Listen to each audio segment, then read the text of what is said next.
پھر حضرت حسن رضی اللہ تعالیٰ عنہ، اب دیکھیے کس قدر صحیح بات تھی جو حضرت علی رضی اللہ تعالیٰ عنہ نے فرمائی جب ان سے کہا گیا کہ کیا ہم آپ کے بیٹے حسن کے ہاتھ پر بیعت کر لیں رضی اللہ تعالیٰ عنہ. فرمایا نہ میں تمہیں اس کا حکم دیتا ہوں نہ میں اس سے روکتا ہوں، یہ تمہارا معاملہ ہے. امرہم شورا بینہم، تم اپنے باہمی مشورے سے جو فیصلہ کرو گے ٹھیک ہے، میں نہ حکم دیتا ہوں نہ روکتا ہوں. اس کا کیا مطلب ہے؟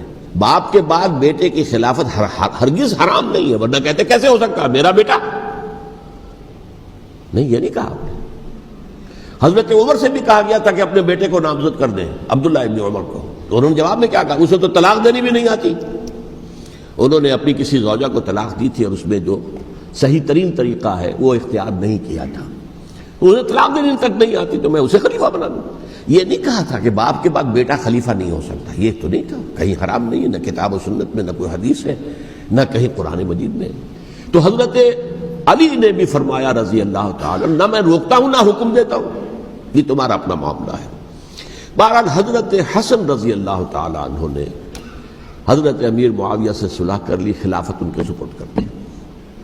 دیکھیے میں حضرت ابوبکر، حضرت عمر، حضرت عثمان، حضرت علی کے ساتھ حضرت حسن کے دور خلافت کو بھی خلافت راشدہ میں سے سمجھتا ہوں.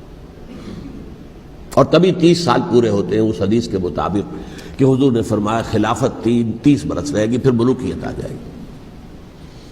تو حضرت حسن کا بہت بڑا کارنامہ یہ ہے کہ اس خانہ جنگی کا دروازہ بند کر دیا.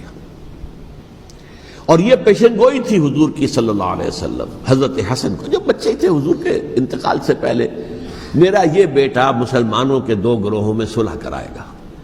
یہ حضور کی پیشن گوئی تھی، اور وہ پیشن گوئی حضرت حسن کے علم میں بھی ہوگی یقیناً. بہرحال انہوں نے صلح کی حضرت امیر معاویہ کے ساتھ رضی اللہ تعالی عنہ، خلافت ان کے حوالے کر دی اور کچھ شرائط تھیں طے ہو گئی. اللہ خیر صلی اللہ. حضور کی تو یہ پیشن گوئی جو ہے صحیح ثابت ہوئی کہ میرا یہ بیٹا مسلمانوں کے 2 بڑے گروہوں کے درمیان صلح کرا دے گا. اور سبائیوں نے انہیں تانے دیے، یا عار المومنین، اے مومنوں کے لیے موجب عار، موجب شرم تم نے بزدلی دکھائی ہے، تم نے امیر معاویہ کو خلیفہ تسلیم کر لیا، تم نے بزدلی دکھائی.